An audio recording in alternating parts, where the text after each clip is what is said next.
Aujourd'hui, nous manquons d'amour. Nous sommes au contraire, l'humanité consacre bien plus de moyens à comment se détruire, à comment perfectionner l'art de tuer et elle néglige la vie. Et finalement, l'écologie est là, normalement, devrait être le substrat sur lequel tout doit se construire.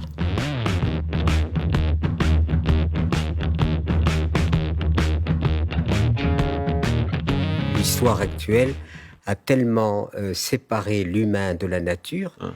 et il est normal, des gens sont confinés dans les villes, et ils sont hors sol, et de plus en plus loin de cette réalité vivante, et il est normal qu'ils ne fonctionnent plus sur le fait que cette réalité vivante, c'est à elle que nous devons d'être vivants. Aujourd'hui, la société dite moderne, avec sa vanité, disons tous les miracles technologiques que nous faisons, les miracles technologiques ne signifient pas intelligence. Ah. L'intelligence, si nous étions intelligents, je pense que le monde serait intelligent. Il ne l'est pas. Bon.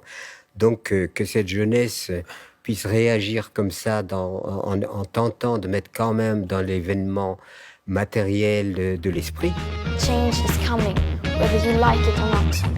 Et il faudrait mettre de l'esprit et de la poésie. Ah. Parce que nous sommes dans un monde pratico-pratique où l'être humain, finalement, est complètement incarcéré pour faire tourner une machine infernale qui aboutit au produit national brut, etc. Enfin, je veux dire, c'est stupide tout ça.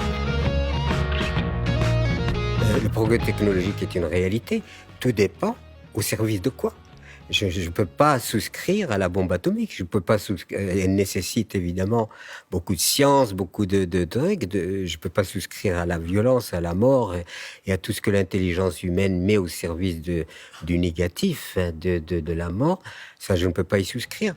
Mais tout progrès qui amène l'humanité à s'élever en tirant parti de la réalité vivante, de la réalité telle qu'elle est, tout progrès réel, c'est-à-dire qui instaure la beauté, qui instaure la concorde entre les humains, qui supprime tous ces antagonismes stupides où nous sommes encore dans une espèce comment dire, d'infantilisme.